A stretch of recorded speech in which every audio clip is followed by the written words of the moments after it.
नमस्कार, मैं हूं पूजा सिंह और आप देख रहे हैं आर्यन टीवी नेशनल। चलिए बुलेटिन की शुरुआत करते हैं देश और दुनिया की तमाम बड़ी खबरों के साथ।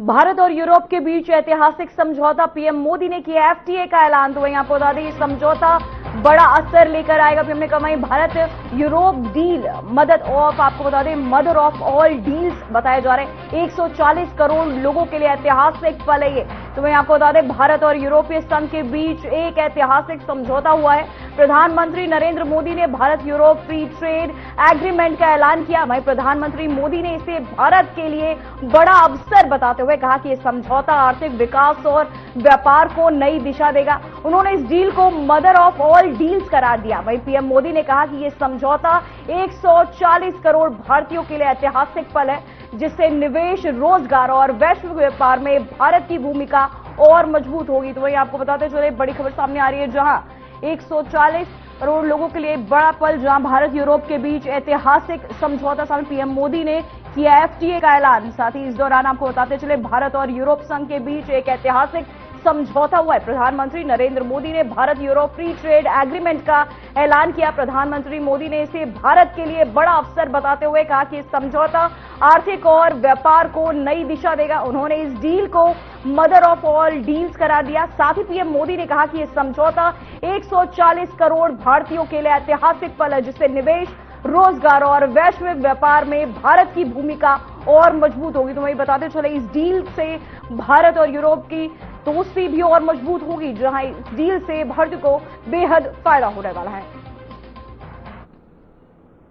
तो वहीं दिल्ली के हैदराबाद हाउस में प्रधानमंत्री नरेंद्र मोदी से यूरोपीय परिषद के अध्यक्ष एंटोनियो लुइस सांतोस दा कोस्टा और यूरोपीय आयोग के अध्यक्ष अर्सुला वॉन डेर लेयन से मुलाकात की। इस बैठक में भारत और यूरोपीय संघ के बीच द्विपक्षीय संबंधों और व्यापार, निवेश और रणनीति सहयोग सहित महत्वपूर्ण मुद्दों पर चर्चाएं हुई। दोनों पक्षों ने साझा हितों और वैश्विक चुनौतियों पर विचार साझा किया।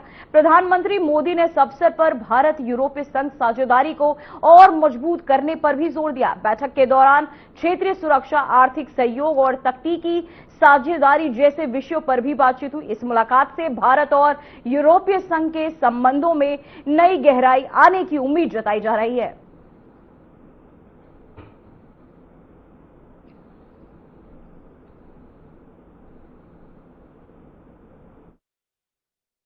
हम साथ मिलकर आईमैक कॉरिडोर को ग्लोबल ट्रेड और सस्टेनेबल डेवलपमेंट की एक प्रमुख कड़ी के रूप में स्थापित करेंगे। फ्रेंड्स, आज ग्लोबल ऑर्डर में बड़ी उथल-पुथल है। ऐसे में भारत और यूरोपियन यूनियन की साझेदारी अंतर्राष्ट्रीय सिस्टम में स्थिरता को मजबूती देगी। इस संदर्भ में आज हमने यूक्रेन, पश्चिमी एशिया, इंडो पैसिफिक सहित कई वैश्विक मुद्दों पर विस्तार से चर्चा की। मल्टीलेटरलिज्म और इंटरनेशनल नॉर्म्स का सम्मान हमारी साझी प्राथमिकता है। हम एकमत है कि आज के चैलेंजेस का समाधान करने के लिए ग्लोबल इंस्टीट्यूशंस का रिफॉर्म अनिवार्य है। फ्रेंड्स, राष्ट्रों के संबंधों में कभी कभी ऐसा क्षण आता है जब इतिहास स्वयं कहता है, यहीं से दिशा बदली,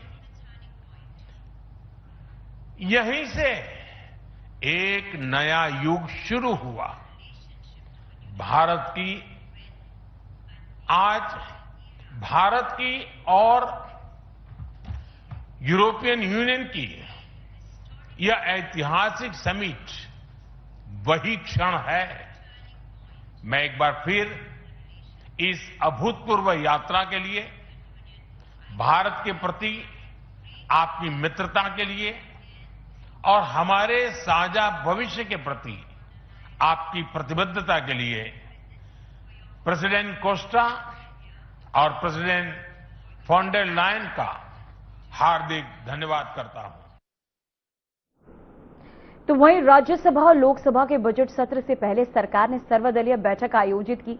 बैठक का उद्देश्य आगामी बजट सत्र के एजेंडे और प्रमुख विषयों पर सभी राजनीतिक दलों के साथ विचार विमर्श भी करना था। वहीं सरकार के वरिष्ठ अधिकारियों और मंत्रियों के साथ साथ सभी प्रमुख दलों के नेता बैठक में मौजूद रहे। इस दौरान वित्तीय नीतियों, विकास योजनाओं और संसदीय प्रक्रियाओं पर चर्चा की गई। अधिकारियों ने बताया कि सर्वदलीय बैठक का लक्ष्य बजट सत्र को सुचारू रूप से संपन्न कराना और विधायी मुद्दों पर भी समझौता बनाने की संभावनाओं को बढ़ाना है। वहीं बैठक में पक्ष और विपक्ष दोनों ने सहयोग और संवाद की भावनाओं को प्राथमिकता दी। तो वहीं आपको बताते चले एक बैठक का आयोजन किया गया जहां सरकार ने सर्वदलीय बैठक की। इस दौरान बजट सत्र से पहले चर्चाएं भी की गई। वहीं वित्तीय नीतियों पर भी विचार विमर्श हुआ। साथ ही सुचारू संचालन भी चलता रहा, जिसे लेकर यह अहम बैठक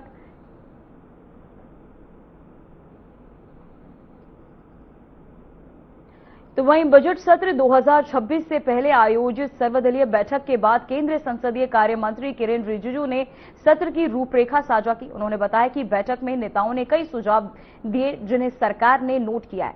वहीं किरेन रिजिजू ने कहा कि ये साल का पहला सत्र है और इसी शुरुआत राष्ट्रपति के अभिभाषण से होगी। 29 जनवरी को आर्थिक सर्वेक्षण पेश किया जाएगा, जबकि 1 फरवरी को बजट पेश किया जाएगा। फ्लोर लीडर्स ने कई सजेशंस दिए हैं, हमने सब नोट किया है। हमारा तरफ से एक अपील किया गया है कि ये बजट सेशन है और साल का पहला पार्लियामेंट सेशन है, तो शुरुआत 28 तारीख यानी कि कल आदरणीय राष्ट्रपति जी का अभिभाषण से शुरू होगी। Joint session of the parliament कल 11 बजे तय किया गया है और 29 तारीख को इकोनॉमिक सर्वे पेश किया जाएगा और 1 तारीख जो तय किया गया है नरेंद्र मोदी जी का सरकार आने के बाद 1 फरवरी को आम बजट पेश किया जाएगा। और ये बजट सेशन का पहला पार्ट राष्ट्रपति का अभिभाषण पर धन्यवाद प्रस्ताव होगा, उस पर चर्चा होगी। फिर उसके बाद बजट पे दोनों सदन में चर्चा होगा। हम लोगों ने सारा मेंबर्स को रिक्वेस्ट किया है कि सब पार्टी सहयोग करें और हमारे संसद को सुचारू रूप से चलाने में सब योगदान करें।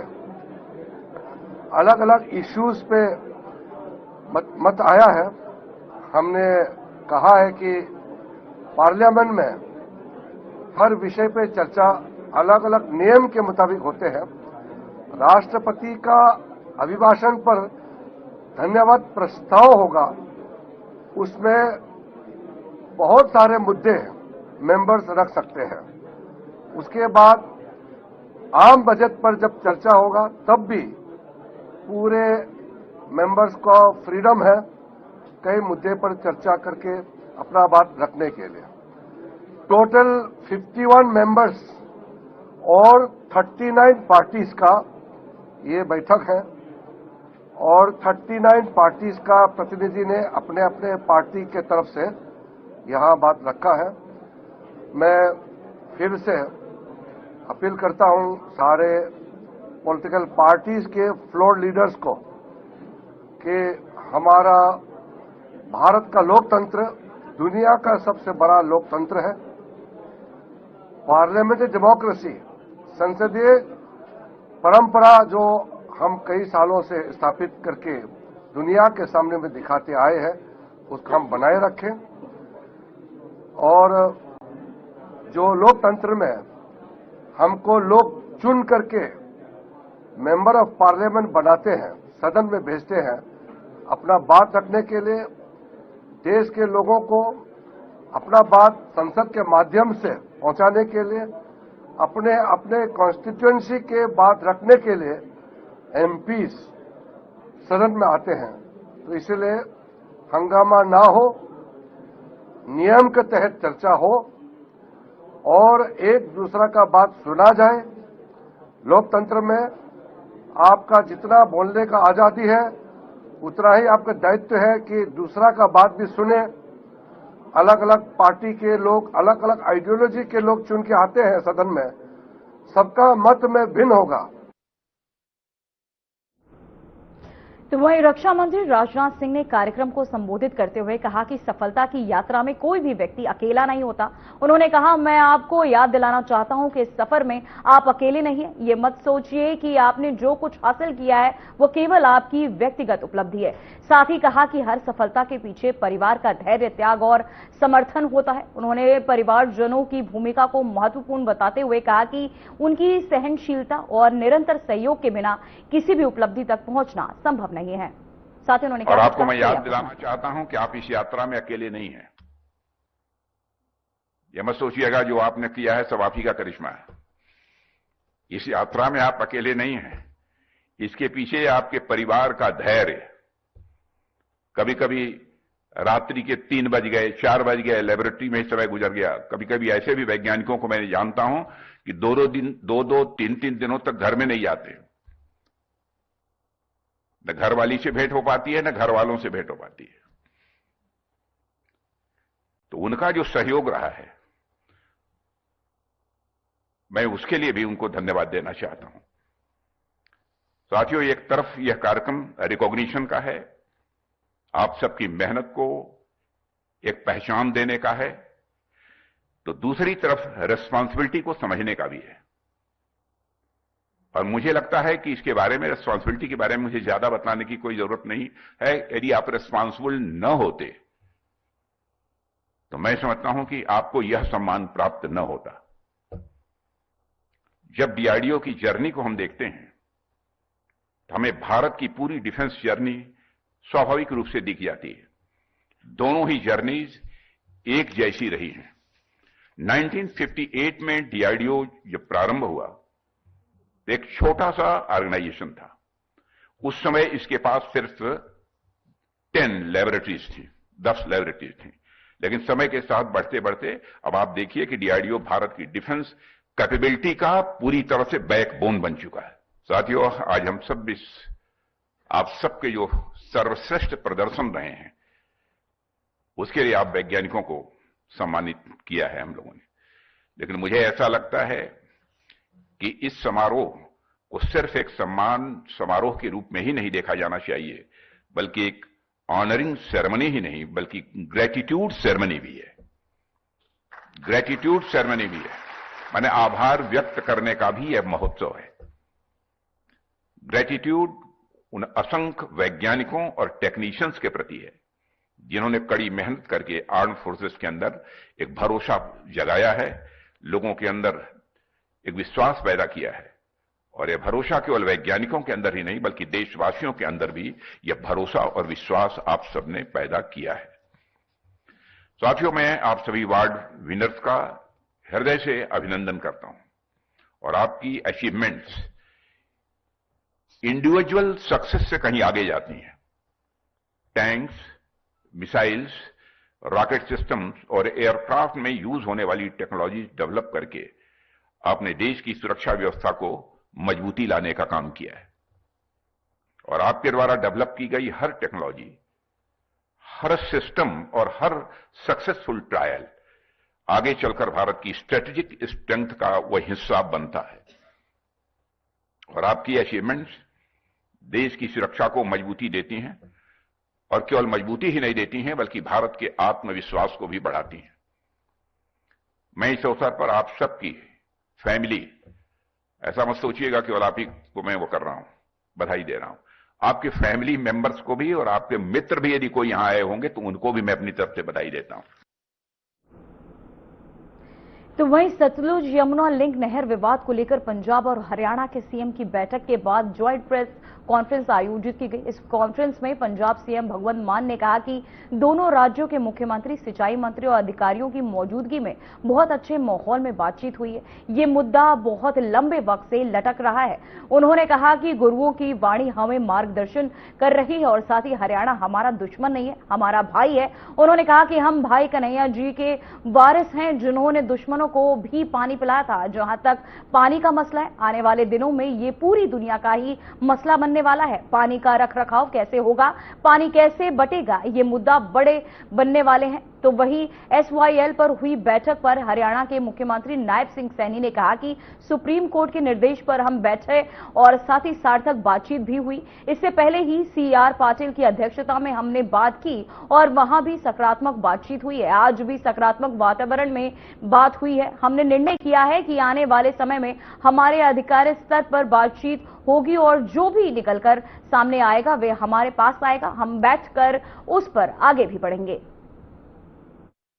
सुप्रीम कोर्ट का जो दिशा निर्देश है, उनके दिशा निर्देश के ऊपर हम इकट्ठे बैठे हैं। सार्थक बातचीत हुई है। उससे पहले भी हम CR पाटिल जी, हमारे जो मंत्री हैं, उनकी अध्यक्षता के अंदर हम बैठे हैं। वहां भी पॉजिटिव वातावरण में बात हुई है। आज भी पॉजिटिव वातावरण में बात हुई है और हमने ये निर्णय किया है कि आने वाले समय के अंदर हमारे अधिकारी स्तर के ऊपर ये बातचीत होगी और फिर नीचे से जैसा भी विषय निकल करके आएगा वो हम दोनों के सामने आएगा और हम बैठ करके फिर उसके ऊपर आगे बढ़ेंगे। अच्छे माहौल के अंदर बातचीत हुई। सीएम हरियाणा साहब ने बताया है कि बहुत ही अच्छे माहौल में बातचीत हुई है और ये मुद्दा बहुत देर से चल रहा है, बहुत देर से चल रहा नहीं, लटक रहा कह रहे हैं सकते हैं। और जैसा कि सीएम साहब ने बताया कि गुरुओं की वाणी हमें मार्गदर्शन कर रही है। हम भाई कन्हैया जी के वारिस हैं, जिन्होंने युद्ध में दुश्मनों को भी पानी पिलाया था। हरियाणा दुश्मन थोड़ी है हमारा, ये तो भाई है ना, हरियाणा दुश्मन तो नहीं है ना हमारा। तो पानी का जहां तक मसला है, ये पूरी दुनिया का ही मसला बनने वाला है आने वाले दिनों में। फ्यूचर जो है पानी की संभाल, पानी कैसे किसको बटेगा, तो ये मुद्दा काफी देर से चल रहा है। मैंने अपना पक्ष रखा, इन्होंने अपना पक्ष रखा। हमारे तो लगभग अब तो कागज लाने की जरूरत भी नहीं रही, हम तो याद ही हो गया इतना, क्योंकि हम किसी फंक्शन में भी मिले सीएम हरियाणा से, बातचीत तो हमारी इसी मुद्दे पे होती है, कैसा करना है, क्या करना है, क्या चाहते हैं, क्या। तो ये फैसला हुआ है आज कि अधिकारीगण बहुत ही फ्रीक्वेंटली मिलेंगे, सिर्फ माननीय सुप्रीम कोर्ट की तारीख की वेट नहीं करेंगे, या तो तारीख के नजदीक जाके या तारीख के बाद। तो माननीय सुप्रीम कोर्ट ने और केंद्र सरकार ने हमें कहा है कि आप दोनों बैठ के बातचीत कीजिए। तो वहीं देहरादून में देवभूमि यूनिफॉर्म सिविल कोड दिवस 2026 का भव्य समारोह आयोजित किया गया। समारोह में उत्तराखंड के मुख्यमंत्री पुष्कर सिंह धामी मुख्य अतिथि के रूप में मौजूद रहे। साथ ही उन्होंने समारोह में भाग लेने वाले अधिकारियों, नागरिकों और आम जनता से मुलाकात की। उत्तराखंड देश का पहला ऐसा राज्य बना है जिसमें यूनिफॉर्म सिविल कोड यानी कि UCC लागू किया गया। मुख्यमंत्री धामी ने इस ऐतिहासिक निर्णय का स्वागत करते हुए कहा कि ये कदम समानता, न्याय और सामाजिक समरसता की दिशा में एक महत्वपूर्ण पहल है। कार्यक्रम में परेड, सांस्कृतिक प्रस्तुतियां और विभिन्न भाषाओं में जागरूकता अभियान शामिल है। मुख्यमंत्री ने उपस्थित लोगों से कहा कि ये न केवल उत्तराखंड बल्कि पूरे देश के लिए एक प्रेरणा है।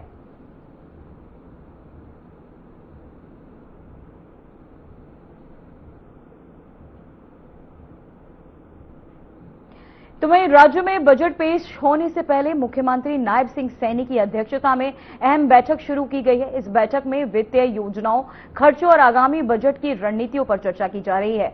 मुख्यमंत्री नायब सिंह सैनी की अध्यक्षता में यह बैठक पंचकुला में आयोजित की गई। बैठक में वरिष्ठ मंत्री, वित्त विभाग के अधिकारी और अन्य संबंधित अधिकारी मौजूद है। ठग का मुख्य उद्देश्य राज्य का आगामी बजट तैयार करना है। इसमें विभिन्न विकास योजनाओं, नए प्रोजेक्ट्स और खर्च प्रबंधन पर चर्चा हो रही है। वहीं अधिकारियों ने बताया कि इस बजट में शिक्षा, स्वास्थ्य, ग्रामीण विकास और बुनियादी ढांचे पर विशेष ध्यान दिया जाएगा। मुख्यमंत्री ने अधिकारियों को निर्देश दिए कि सभी योजनाओं का लाभ सीधे जनता तक पहुंचे।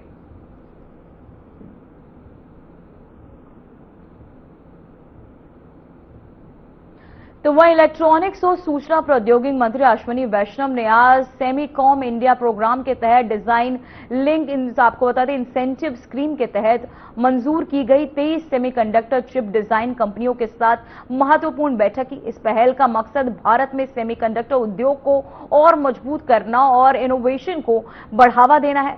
श्री आपको बता दें अश्विनी वैष्णव ने कंपनियों के प्रतिनिधियों के साथ एक विस्तृत बातचीत की। उन्होंने कंपनियों से उनकी आवश्यकताओं, तकनीकी चुनौतियों और विकास योजनाओं के बारे में चर्चा की। वही डिजाइन लिंक इंसेंटिव आपको बता दें इंसेंटिव स्कीम का उद्देश्य भारत में चिप डिजाइन कंपनियों को वित्तीय और तकनीकी सहायता प्रदान करना है ताकि घरेलू सेमीकंडक्टर उद्योग विकसित हो और आत्मनिर्भर भारत का सपना साकार हो। वहीं बैठक में कंपनियों ने बताया कि सरकार की सहयोगी नीतियों से भारत में R&D और उत्पादन में तेजी आएगी। साथ ही मंत्री ने उन्हें आश्वस्त किया कि सरकार इस क्षेत्र में सभी तरह का सहयोग सुनिश्चित करेगी।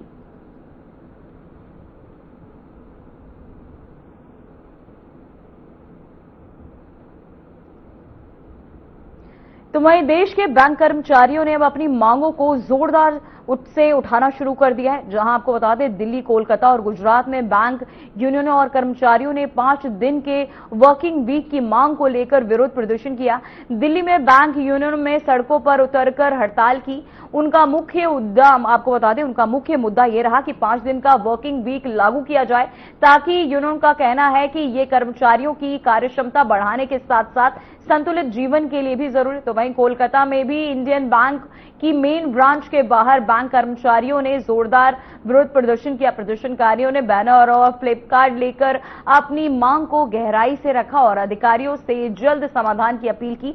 साथ ही गुजरात में भी बैंक ऑफ बड़ौदा की मेन ब्रांच पर भी कर्मचारियों ने विरोध प्रदर्शन किया, जहां उनका कहना था कि 5 दिन का वर्किंग वीक लागू होने से कर्मचारी परिवार और निजी जीवन के बीच बेहतर संतुलन बना पाएंगे।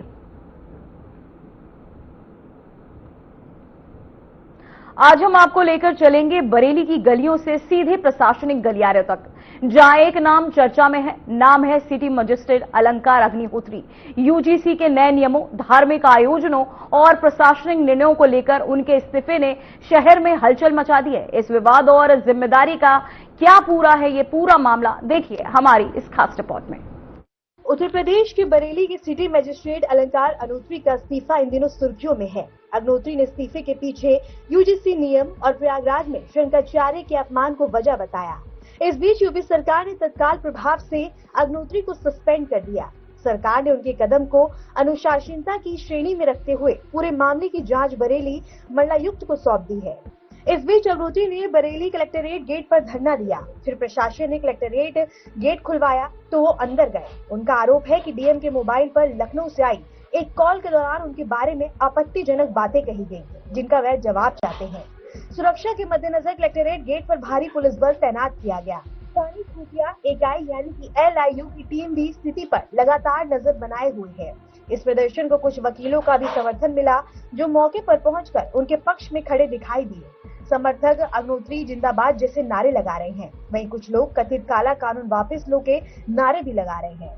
इससे पहले अग्निहोत्री और शंकराचार्य सरस्वती के बीच फोन पर बातचीत भी हुई। शंकराचार्य ने उनसे कहा कि एसडीएम सिटी जैसे पद तक पहुंचने के लिए वर्षों का कठिन मेहनत, अनुशासन और कई परीक्षाओं से गुजरना पड़ता है। ऐसे में अचानक पद छोड़ देना दुखद है, लेकिन उन्होंने सनातन धर्म के प्रति दिखाई गई आस्था और निष्ठा की सराहना की। कानपुर देहात के मूल निवासी अग्निहोत्री ने बीटेक और LLB की पढ़ाई की है। वे 26 जनवरी को अपना इस्तीफा सार्वजनिक रूप से सामने लाए थे।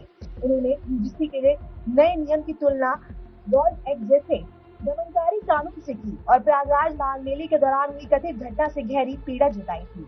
तो 2 सप्ताह एवं हम अगर देखेंगे पिछले कुछ समय से काफी अरसे से ब्राह्मण विरोधी अभियान जो प्रदेश सरकार में चलाया जा रहा है, और जो गत 2 सप्ताह की घटना अगर देखेंगे तो जो माघ मेले में मौनी अमावस्या का जो स्नान हुआ, इसमें हमारे जो शंकराचार्य जी थे, जो ज्योतिष पीठ से ज्योतिष मठ के श्री अवय मुक्तेश्वरानंद जी महाराज, उनके बटुक शिष्यों के साथ जिस तरीके से जो चोटी पकड़ के, जो ब्राह्मण समाज का जो चोटी और शिखा एक सांस्कृतिक धार्मिक प्रतीक है, उसको उसका मान मर्दन किया गया। आप देखेंगे कितनी ही गंदे तरीके से चोटी पकड़ के बटुक जो शीश हैं, बटुक महाराज हैं, उनको घसीट के पीटा गया। कुछ जो वीडियोस हैं आप देखेंगे, बूढ़े बूढ़े सन्यासी, उनको जूतों और चप्पलों से मारा गया, पैरों से मारा गया। आप अगर ये प्रशासन के लोग ही इस तरीके से जो अगर मैसेज देंगे तो समाज के जो दूसरे वर्ग हैं वो ब्राह्मण समाज पे कितना अत्याचार करेंगे, जब प्रशासन के लोग ही इस तरीके से अत्याचार कर रहे हैं। इसके अतिरिक्त जो दूसरा विषय था उसमें जो यूजीसी का जो रेगुलेशन अभी आया है, जो 13 जनवरी का जो गजट है भारत सरकार का, उसमें सामान्य वर्ग के जो विद्यार्थी हैं जो यूनिवर्सिटी में, उनको स्वघोषित अपराधी मान लिया गया है। उनके विरुद्ध समता समिति के माध्यम से शिकायत दर्ज कराई जाएगी। और आपके जो बेटे बेटियां हैं, यदि बेटी है तो उसका शारीरिक शोषण समता समिति के माध्यम से फर्जी शिकायतों का निस्तारण करने के दौरान किया जा सकता है। अगर आपका बेटा प्रतिभावान है तो कोई भी आप पे एक फर्जी शिकायत डाल सकता है और आपके पूरे बेटे का भविष्य बर्बाद कर सकता है। समता समिति के सदस्य जो उनका शोषण कर सकते हैं। अलंकार अनूठवी का इस्तीफा केवल बरेली ही नहीं बल्कि पूरे प्रशासनिक तंत्र में चर्चा का विषय बन गया और इस पूरे मामले को लेकर कई जगहों पर प्रदर्शन देखने को मिल रहा है। Bureau report, RNTV national. फिलहाल देश और दुनिया की तमाम बड़ी खबरों में इतना ही। देखते रहिए RNTV नेशनल। मुझे दीजिए इजाजत। नमस्कार।